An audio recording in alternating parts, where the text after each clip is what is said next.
तो आज की कहानी जो मैं आपको सुनाने जा रहा हूँ, ये एक भूतिया गांव की कहानी है जहाँ पे एक लड़का फंस जाता है और उसके साथ क्या क्या होता है वो आपको इस कहानी में पता चलेगा। तो एक रोहित नाम का लड़का होता है और एक सूरज नाम का लड़का होता है। रोहित जो था यहाँ पे यूपी से बिलोंग करता है और सूरज जो था यहाँ पे राजस्थान से बिलोंग करता है। दोनों ने यहाँ पे काम के सिलसिले में यहाँ पे मुंबई आए थे, तो दोनों को ने यहाँ पे मुंबई में काम मिल जाता है। लेकिन यहाँ पे वो दोनों जॉब से बिल्कुल भी खुश नहीं थे, क्योंकि वहाँ पे बहुत ही ज़्यादा काम करवाया जाता था और बहुत ही कम पैसे यहाँ पे मिलते थे। तो रोहित एक दिन सूरज को बोलता है, यार यहाँ पे तो बहुत ही ज़्यादा काम करवाया जा रहा है और बहुत कम पैसे यहाँ पे मिल रहे, ऐसे में तो काम नहीं चलने वाला, यहाँ पे ये जॉब को छोड़ के हम दूसरा जॉब यहाँ पे करते हैं। तो सूरज बोलता है, ठीक है मैं यहाँ पे जॉब देखता हूँ, इतने में हम यही जॉब यहाँ पे कर लेते हैं। तो रोहित यहाँ पे कोई भी जवाब नहीं देता, वो कहता है ठीक है। तो रोहित जो था यहाँ पे कुछ दिन बाद वो है ना खुद रिजाइन कर देता है, जॉब में जो काम करा तो वो है ना रिजाइन कर देता है। तो सूरज यहाँ पे रोहित को बोलता है, यार यहाँ पे रिजाइन करके क्या फ़ायदा, यहाँ पे हम एक जॉब तो ढूंढ लेते, तब यहाँ पे रिजाइन करते तो कुछ बात होती, लेकिन तूने तो पहले यहाँ पे रिजाइन कर दी। वो कहता है ठीक है कोई नहीं, तू है ना जाके यहाँ पे जॉब देख ले। तो रोहित जो होता है यहाँ पे वहाँ से चला जाता है। फिर सूरज है ना कुछ दिन बाद है ना सूरज की भी है ना यहाँ पे एक हफ्ते बाद है ना यहाँ पे पता नहीं उसको भी है ना जॉब से यहाँ पे निकाल देते हैं। फिर वो सोचता है यहाँ पे अपने दोस्त से तो वो मिला नहीं, इतने दिन हो गए, एक हफ्ता बीत चुका था, एक हफ्ते में ना दोनों है ना यहाँ पे जॉब छोड़ चुके। और सूरज सोचता है यहाँ पे बहुत दिन हो गए, मैं अपने दोस्त से यहाँ पे मिला नहीं। तो है ना वो फ्लैट पे पहुँचता है जहाँ पे यहाँ पे रोहित रहता था। तो वहाँ पे फ्लैट पे पहुँचने के बाद यहाँ पे पता चलता है कि रोहित नाम का कोई लड़का वहाँ पे रहता ही नहीं है। तो ये बात सूरज को अजीब लगती है कि रोहित यहीं पे रहता था, वो बताता कि मैं यहीं पे रहता हूँ, लेकिन यहाँ पे आने के बाद पता चलता है कि वहाँ पे कोई रोहित नाम का लड़का रहता ही नहीं है। तो सूरज को एक बात याद आती है, रोहित ने अपने गांव का एड्रेस सूरज को बताया था। तो यहाँ पे सूरज सोचता है, यार मैं जाके देखूँ, क्या पता वो अपने गांव चला गया हो, तो वहाँ पे मैं उसको सरप्राइज भी यहाँ पे दे दूंगा। तो सूरज है ना रोहित के गाँव जाने का यहाँ पे प्लान बनाता है। तो 2 दिन बीतते हैं, 2 दिन बाद है ना यहाँ पे सूरज जो था वो है ना रोहित के गाँव के लिए यहाँ पे ट्रेन पकड़ लेता है यूपी के लिए। तो है ना यहाँ पे यूपी पहुँच जाता है और उसके गाँव के लिए ना वो है ना स्टेशन पे उतरता है। और स्टेशन पे उतरने के बाद है ना बस स्टैंड यहाँ पे जाता है। बस स्टैंड पे जाने के बाद तो रोहित ने जो गांव का नाम बताया वो है ना उस गांव के नाम का यहाँ पे बस देखने लग जाता है, क्या पता कौन सा बस है ना उस गांव के लिए जाए वहाँ से। तो है ना लोगों से पूछने लग जाता है, लेकिन है ना उस नाम का जो गाँव था है ना वो है ना कोई भी बस है ना वहाँ पे नहीं जा रही थी। फिर रात के 8 बज जाते हैं, वहाँ पे सारी बस जा चुके थे सिवाय एक बस को छोड़ के, जिसका नंबर यहाँ पे 24 होता है, यानी कि 24 होता है उस बस का नंबर। ये नंबर है ना आपको याद रखना है। तो वो बस वाले भैया से जाके पूछते हैं, क्या आप है ना इस गांव के लिए जाओगे। तो बस वाले भैया बताता है, नहीं मैं इस गांव के लिए नहीं जाऊंगा, उस गांव में जाने के लिए कोई भी बस यहाँ पे नहीं चलती, वहाँ से ना तुम्हें पैदल जाना पड़ेगा। तो सूरज सोचता है ऐसा कैसे हो सकता है, उस गाँव के लिए कोई बस ही नहीं चल रहा हो। तो कहता है ठीक है भैया आप है ना वहाँ पे उतार देना, मैं वहाँ से उस गाँव के लिए पैदल चला जाऊँगा। लेकिन यहाँ पे सूरज को कुछ भी अंदाजा नहीं था कि उसके साथ है ना आगे क्या होने वाला है।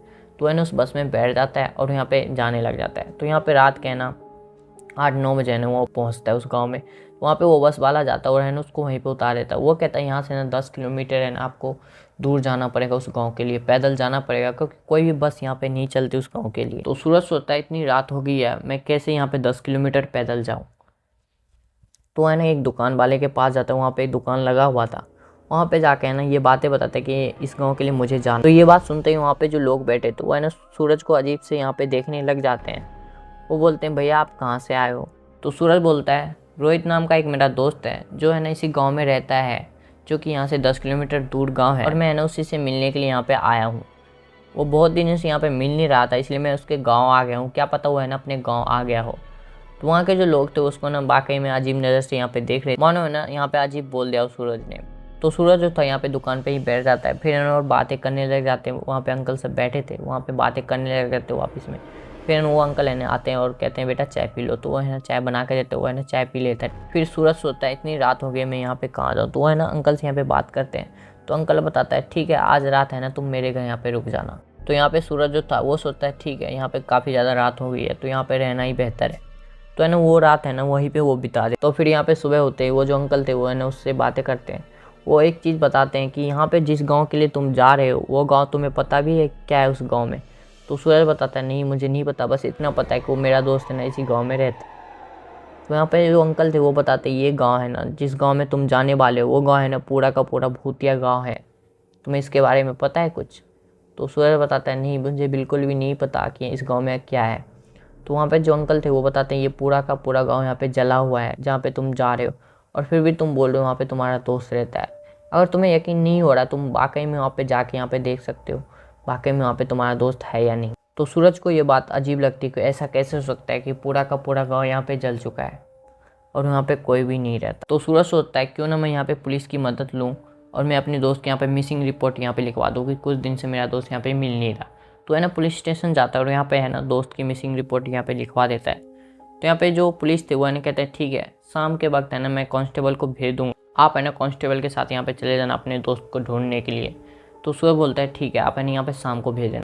तो सूरज जो था वो है ना शाम तक यहाँ पे वेट करता है। फिर ना शाम होने के बाद वही कांस्टेबल यहाँ पे आ जाता है, सूरज के साथ वो चलने लग जाता है। यहाँ पे है ना फिर वहाँ से चलते हैं क्योंकि है ना उस गांव के लिए कोई भी गाड़ी यहाँ पे नहीं चलती थी। वो यहाँ पे पैदल जाना तो उसको शाम के है ना 3-4 बज चुके थे। फिर वहाँ से वो है ना वो गांव के लिए पैदल चलने लग जाते। तो यहाँ पे है ना 2-3 घंटे यहाँ पे बीत जाते हैं और यहाँ पे है ना 4 से यहाँ पे 7 बज जाते हैं, 7 से 8 यहाँ पे बज जाते हैं लगभग। तो वो है ना उस गाँव में पहुँच जाते हैं। तो उस गाँव में पहुँचने के बाद सूरज को अजीब सा फीलिंग यहाँ पे आ रहा था, उसको है ना नेगेटिव वाइब्स यहाँ पे आ रहे थे। मानो लग रहा था कि सूरज यहाँ पे अकेला नहीं चल रहा, उसके साथ बहुत सारे लोग यहाँ पे चल रहे हैं। तो वो कांस्टेबल भी उसके साथ था। तो सूरज यहाँ पे ज़्यादा यहाँ पे सूरज को डर नहीं लग रहा था। फिर वहाँ पे गांव पे पहुँचने के बाद सूरज वाकई में देख रहा है यहाँ पे है ना घर, यहाँ पे बहुत सारे घर यहाँ पे जले हुए हैं। लेकिन एक चीज़ वहाँ पे अजीब था, वो सबके घर के आगे यहाँ पे एक मोमबत्ती यहाँ पे जल रही थी। आप सोच सकते हैं उस गाँव में कोई भी नहीं रहता था, फिर भी है ना इतनी रात को यहाँ पे है ना कौन यहाँ पे सारे घर के सामने मोमबत्ती जला के चला गया। तो ये बात है ना सूरज को एक अजीब लगती है। फिर है ना एक घर के पास जाता है और वो देखता है कि यहाँ पे दरवाज़ा ने उसका जला हुआ है पूरा, और वहीं पे ना वो बैठ जाता है। बैठने के बाद वो कांस्टेबल पे उतना ध्यान नहीं देता, उसकी वजह से ना कांस्टेबल थोड़ा सा आगे यहाँ पे निकल जाता है। तो कांस्टेबल के आगे निकलने के बाद यहाँ पे सूरज है ना उस कमरे पे यहाँ पे गेट जो होता है वहाँ पे बैठ चुका था, जहाँ का दरवाज़ा यहाँ पे पूरी तरह से जला हुआ था। तो यहाँ पे रात के है ना 8 बज चुके थे, तो अंधेरा हो गया था काफ़ी। लेकिन सूरज के हाथ में यहाँ पे टॉर्च था, ठीक है, कांस्टेबल के हाथ में भी यहाँ पे टॉर्च था। तो ना लाइट जलाता है और यहाँ पे देखता है कि है ना पूरा यहाँ पे दरवाज़ा जल रखा है। फिर है ना वो दरवाजे को खोलता है और दरवाज़ा खोलने के बाद वो देखता है कि बहुत सारी पेंटिंग यहाँ पे दीवार पे लगी हुई है। एक फेस है ना आधा जला हुआ है, तो बहुत सारी पेंटिंग यहाँ पे लगी थी। तो यहाँ पे है ना अजीब सा लगता है सूरज को। फिर वो क्या करता है, वो है ना फिर से दरवाज़ा बंद कर देता है और यहाँ पे बाहर यहाँ पे आ जाता है। बाहर आने के बाद उसको है ना एक कॉल आता है। कॉल आने के बाद है ना उसको अजीब सा लगता है, क्योंकि उस गांव में आने के बाद है ना उसके फ़ोन में नेटवर्क नहीं था। लेकिन अभी जो कॉल आता है फुल नेटवर्क होता है उसके फ़ोन में। तो वो कॉल को रिसीव करता है और उधर से आवाज़ आती है, सॉरी यहाँ पे जो कांस्टेबल थे वो है ना नहीं आ पाए, आप है ना यहाँ पे कल यहाँ पे चले जाना उस गाँव के लिए। तो सूरज ये बात सुनकर है ना चौंक रह जाता है, क्योंकि उसके साथ है ना एक कांस्टेबल साथ में था और उधर से कॉल पे जो बात हो रही थी वो कहता है कि यहाँ पे मेरे कांस्टेबल यहाँ पे नहीं आ पाए, आप है ना यहाँ पे कल चले जाना। तो ये सुनते ही सूरज है ना फ़ोन जो था ना हाथ में, वो है ना फ़ोन यहाँ पे हाथ से छूट जाता है और यहाँ पे नीचे ज़मीन पे गिर जाता है। फिर पता नहीं क्या होता है, सूरज है ना वहीं पे बेहोश हो जाता है। बेहोश होने के बाद यहाँ पे सुबह होती है। सुबह होने के बाद सूरज को यहाँ पे जो रात में यहाँ पे घटना हुई उसके साथ ये सारी बातें यहाँ पे याद आती है और उसको है ना इतना ज़्यादा डर वहाँ पे लगने लग जाता है जितना कि उसको है ना रात में यहाँ पे डर नहीं लगा था। फिर ना उसी कमरे के पास हो जाता है, फिर से है ना वो दरवाज़ा खोलता है, वो जो आधा सा जला दरवाज़ा तो वो खोलता है और देखता है कि वो उस घर में ना बहुत सारी खिड़कियाँ हैं। इसका मतलब सूरज जो रात में देख रहा था वो कोई पेंटिंग नहीं थी, बल्कि कोई बाहर से सूरज को यहाँ पे देख रहा था। तो ये देखने के बाद सूरज है ना और यहाँ पे डर जाता है कि यहाँ पे जो रात में घटना हुई और दिन में जो अभी जो उसने देखा खिड़की के पास, अब है ना सूरज है ना वाकई बहुत ज़्यादा डर चुका। वो है ना उस गाँव से यहाँ पे जहाँ से आया था फिर उस गाँव के लिए वो है ना निकल जाता है।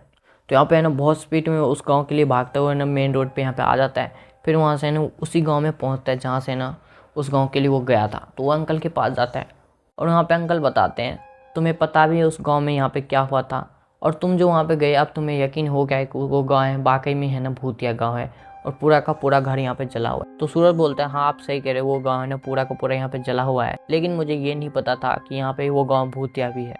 तो सूरज जो था वो है ना अंकल से पूछता है क्या आप कोई बात मेरे से तो नहीं छुपा रहे। तो अंकल बोलते हैं नहीं मैं कुछ भी तुमसे नहीं छुपा रहा। फिर एक बात बोलते हैं अंकल वो जो रोहित नाम का लड़का तुम बता रहे हो, हाँ वो लड़का है ना उस गाँव में पूरे के पूरे गाँव में सब कुछ यहाँ पे जल चुका था, बस है ना एक लड़का रोहित नाम का लड़का बचा था। तो सूरज सोचता है क्यों ना मैं यहाँ पे बाद में यहाँ पे रोहित को ढूंढूं, यहाँ पे वाकई में बहुत ज़्यादा खतरा है। उसको है ना वाकई में खतरा यहाँ पे महसूस हो रहा था, क्योंकि नेगेटिव वाइब्स है ना यहाँ पे आने के बाद उसको फील हो रहा था। तो वो सोचता है मैं ना अपने गाँव के लिए यहाँ पे चला जाता हूँ, बाद में ना रोहित को मैं देखूँगा क्या सीन है क्या नहीं। बाद में वो है ना पुलिस से बातें करने वाला था, लेकिन अभी फ़िलहाल है ना वहाँ से वो है ना निकलना चाह रहा था। हो सकता है वो जो 4 बजे की बस से वो आया था, फिर से ना उसी बस से ना वो वापस जाए। फिर है ना यहाँ पे शाम के 4 बजती है और वाकई में वो बस आता है जो कि 24 नंबर का बस था, यानी कि 24 नंबर जो बस था वो वहाँ पे आती है। फिर सूरज यहाँ पे अपना जो बैग सामान लेकर आया था उसमें ना बैग लेता है, वहाँ पे बैठने के लिए चला आता है। फिर जैसे ही बैठने के लिए जाता है तो सूरज के फ़ोन में यहाँ पे कॉल आता है। तो सूरज यहाँ पे कॉल रिसीव करता है और उधर से आवाज़ आती है, मैं कांस्टेबल बोल रहा हूँ, और तुम जो कल यहाँ पे जिस गांव में जाने की बात कर रहे हो वो गांव पूरा का पूरा भूतिया गांव है, क्योंकि कुछ साल पहले वो गांव पूरा का पूरा यहाँ पे जल गया था। उसके बाद से वो गांव है ना भूतिया है। लेकिन वहाँ से एक बच्चा बच के उस गांव से आ गया था जिसका नाम यहाँ पे रोहित था, जो कि तुमने यहाँ पे बताया था। लेकिन जिस गाँव में वो बच के आया था वो गाँव भी है ना पूरा का पूरा यहाँ पे जल गया था। वहाँ से कोई भी रोहित नाम का लड़का नहीं बचा था। तो ये बात सुन के सूरज यहाँ पे डर जाता है और फिर कांस्टेबल बताता है कि एक मेन बात यहाँ पे तुम्हें बताना भूल गया हूँ। इतने में है ना यहाँ पे सूरज का जो कॉल था यहाँ पे कट हो जाता है। फिर ना सूरज यहाँ पे डर चुका था और है ना वो आसपास यहाँ पे देखता है कि बस में ना बहुत सारे यहाँ पे लोग बैठे हुए और है ना वो आपस में बात कर रहे थे, और बस ड्राइवर जो था वो सारी बातें है ना यहाँ पे सूरज का सुन रहा था। तो बस ड्राइवर बोलता है, भैया तुम भी है ना कहाँ पे यहाँ पे बहुत समय यकीन कर रहे हो, तुम यहाँ पे जाओ अपने दोस्त के यहाँ पे ढूंढो। इतने में फिर से कांस्टेबल का यहाँ पे कॉल आता है, फिर से कॉल रिसीव करता है और कांस्टेबल बोलता है, वो जो तुम 24 नंबर का बस बता रहे हो वो तो 7 साल पहले चलता था, जो कि अब है ना बिल्कुल ही बंद हो चुका है। अब है ना वो बस नहीं चलता। अगर तुम्हें वो बस दिखे तुम है ना उसमें बिल्कुल भी मत बैठना, वो बस भूतिया बस है। तो ये बात सुनते ही सूरज है ना पूरी तरह से डर जाता है और उसका फ़ोन है ना नीचे यहाँ पे गिर जाता है। वो बस ड्राइवर की तरफ देखता है तो बस ड्राइवर है ना प्यारी सी मुस्कान यहाँ पे सूरज की तरफ यहाँ पे प्यारी सी मुस्कान के साथ देख रहा था, मानो है ना बस ड्राइवर को कुछ मिल गया हो। ये सुनते ही सूरज यहाँ पे है ना बेहोश हो जाता है और बेहोश होने के बाद सूरज का कुछ भी यहाँ पे लापता हो जाता है। सूरज आज तक सूरज का यहाँ पे पता नहीं चल पाया उस गांव से ना वो बस से कहाँ गायब हुआ है। ये एक बिल्कुल ही रियल स्टोरी है। तो ये स्टोरी काफ़ी ज़्यादा फेमस है, यहाँ पे आप गूगल करके भी यहाँ पे देख सकते हैं, आपको यहाँ पे गूगल पे भी ये मिल जाएगा। तो जो रोहित नाम का लड़का था इसका कुछ और भी नाम था, यहाँ पे मैंने नाम चेंज कर दिया है। तो रोहित नाम का जो लड़का था ये है ना आज भी है ना लोगों को उस गांव में बुलाता है और लोग जो आते हैं गांव में उसका पता नहीं चल पाता कि उसके साथ आगे क्या हुआ है। तो आई होप आपको ये स्टोरी पसंद आया। अगर पसंद आए तो वीडियो को लाइक कर दे और चैनल को सब्सक्राइब कर दे। Thank you so much.